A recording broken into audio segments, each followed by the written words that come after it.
How's it going, guys? Danomight here, coming to you as always from the Digital Warfare 24/7 forums, and today I'm going to be bringing you guys my top 10 tips on how to play the new zombie game mode in Black Ops 2 that is going to be Grief mode.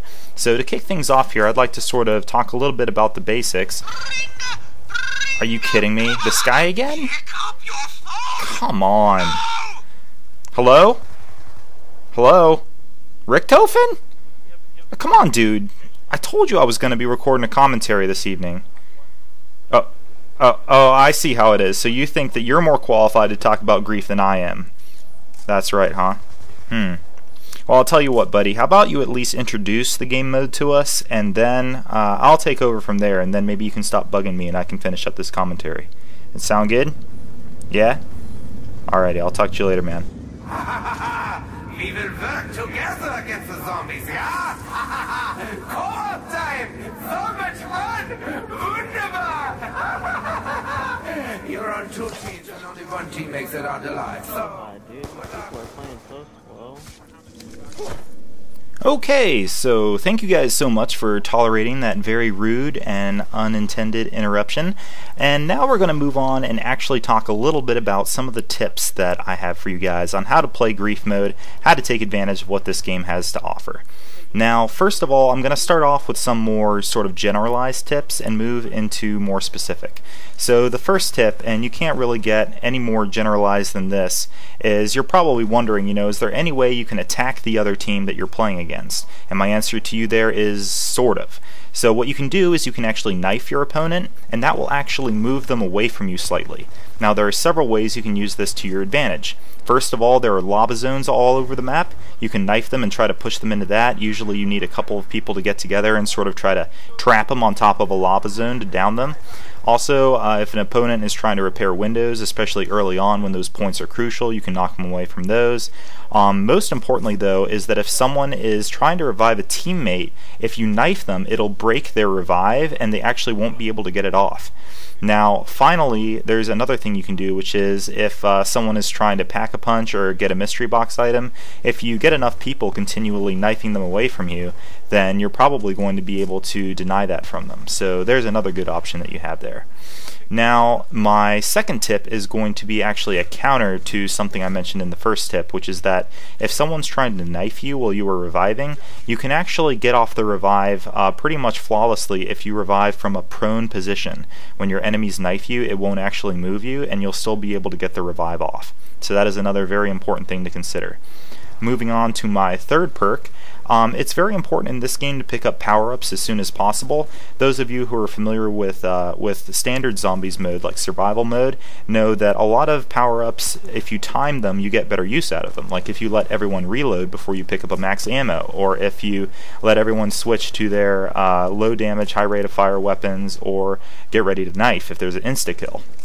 Now, that is not a good idea in Grief mode, because one of the important things to know is that only the team that picks up the power-up will gain its benefits. So if you see a power-up, you need to think about getting it extremely quickly. Even if there aren't enemies around that you can see, or people on the opposing team around, it's a very good idea to grab the power-ups very quickly. Now, fourthmost, for my fourth tip here, I'd like to talk about the Pack-a-Punch machine and the mystery box and ways that you can mess around with enemies who are trying to use them. Now, we already talked about knifing them, but there's actually an even more effective way to sort of screw with them, and that is the fact that the throwback grenade prompt will actually override the prompt to collect your weapon from either the mystery box or the Pack-a-Punch machine. So if you guys have a bunch of surplus nades, and in the early rounds especially, you can save the nades for this express purpose, as you can pelt your enemies with nades as they're trying to collect their weapons, especially if they have something good coming out of the box, like say a ray gun or a LMG. Throw those nades at the box, and if you throw enough of them and if you time it right, they won't actually be able to pick up their weapon. That is another good tip. Now, number 5 is just sort of a general gameplay tip, and that is that in early rounds you want to spread out your team as much as possible to maximize your points. Since there will be very few zombies at that point, they won't really be a risk to you, but the other team is trying to get those early points too. So what you really want to do is try to get out there, spread your teammates around, and get as many shots on the zombies as possible. Now in these early rounds also, it's a good idea to avoid waiting for them to get to the windows and just shoot them outright, because your opposing teammates, well, not your teammates, the enemies on the opposing team are going to be trying to get points in early rounds as well. It's very important for getting that early upper hand, either by buying perks or hitting the mystery box. So just go ahead and shoot them, because if you don't, then the opposing team is probably going to shoot them if you're just sitting there at the window waiting for a zombie to come up so you can knife it for those extra points. Now in later rounds, when the zombies are getting a lot more dangerous, a lot more numerous, it's a better idea to sort of base your team in just one position, have everyone cluster together for protection. And it's usually good to pick a place, like you can see in this gameplay, that my team is pretty much all holed up in the upper story of this building on town, and it's basically the building that Juggernaut spawns in. And another really good thing is to try to base yourself in a building where you have a wall weapon, which in Black Ops 2 zombies pretty much means either the MP5 or the M14. And you can see that the MP5 is what I'm using pretty much exclusively to conserve my ammunition and my hammer in this particular gameplay. Moving on to tip number 6, in earlier rounds it's a good idea to outlast your opponents, and what I mean by that is, say instead of buying doors that are going to cost a lot of points to access an area like Juggernaut, say on this map on town, what you can do is you can actually save up those points, and if you're a more skilled team, or if you get a good couple weapons out of the mystery box early on, then you can actually force them to buy the doors, and that is going to give you the upper hand in points early on. So if you can get your enemies to spend points on stuff, be it by getting them downed, be it by getting them in a position where they're desperate to get to a particular perk, that is always a good thing. Now my 7th tip is that it is actually possible to view how many points each of your opponents has by hitting the back button on your controller.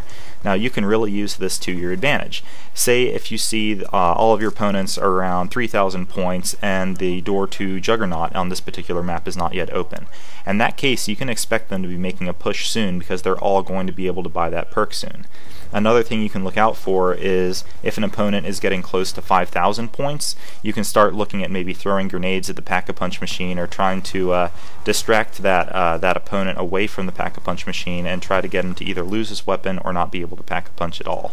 So every once in a while it's good to just tap that back button and see where your opponents are in terms of points. Now my 8th tip is that it's really a good idea to attract zombies to your teammates in early rounds for more points, and then attract zombies to your enemies in later rounds to possibly get them downed, because that's how you win, obviously. Now there are a couple different ways you can do this. The first is by using monkey bombs. You can either throw them in the vicinity of your teammates in early rounds to sort of steal the zombies away from the other team, thus allowing you to get more points early on, or what you can do is you can actually throw the monkey bombs at your opponents in later rounds, which is something that we actually do in this gameplay and that was instrumental to helping us down the enemy team. Now, a new addition to Black Ops 2 Grief is the meat, or the steak, I'm not sure what you call it, but it's basically a power-up that looks like a chop of meat. And the idea is you pick it up and it shows you like holding this giant pork chop or whatever, and if you're carrying it, the zombies will all run towards you, but you can also throw it, and if you throw it at a player, the player that's hit by the meat will sort of trail this green aura behind them, and all the zombies will start following them. You can also just throw it on the ground and all of the zombies will run to that point. Now, it's a really good idea to use that in the same way as I just described you're using the monkey bombs. In early rounds, throw it on your teammates or at the ground around your teammates so you can get all those kills racked up, and then in the higher rounds it's a better idea to throw it at your opponents so that they get overwhelmed by a sudden rush of zombies. Now my 9th tip here is going to be using the EMP grenades, which is another new addition to Black Ops 2 Zombies. Now what you can do with the EMP grenades is if you throw them at a perk machine or at the Pack-a-Punch machine, it will actually disable them temporarily. So you can work out some strategies based on this. Say for instance that you guys rush to Juggernaut really quickly, like if everyone is able to get a bunch of points really fast, you can all buy Jug, and then you can have one person just dedicated to popping EMP grenades at the Juggernaut machine. Now this obviously only works if you're able to get a lot of points early and if you're able to get the EMP grenades early, but another good way to use it is excuse me, if you notice that an opponent has gone down, you know he's going to be needing Jug right away. So as soon as an enemy goes down, EMP Juggernog, and that'll stop him from being able to rebuy it. So that'll be my 9th tip, and then moving on to my 10th and final tip. If a game is dragging on and you notice that neither team is really wavering at all, what you can do is you can train a large group of zombies, and what I mean by that is more experienced zombie players will know that if you run around in a certain area and collect more and more zombies behind you so that you can deal with them all at once, that's called training. Or running a train. What you can do is you can take that train and you can run it to over where your opponents are hanging out, and that will hopefully overwhelm them and allow them to be downed. And this is actually a tactic that Midnight from the forums pioneered in this particular game, and so I'll let you guys listen in at the end here as we finish these guys off. So thanks so much for listening to me, guys. Hopefully these 10 tips that I gave you will help you succeed in grief. So all of you, get out there, get griefing, and win yourself some games. Take care, guys. Thanks so much. I was going to practice my hammer for the 3rd time. See what I got out of it. Midnight, you had 189 headshots. Yeah. Oh, I feel kind of bad. I did kind of bad there, guys, compared to you. Well, you had no ammo for half of it, so I wouldn't worry.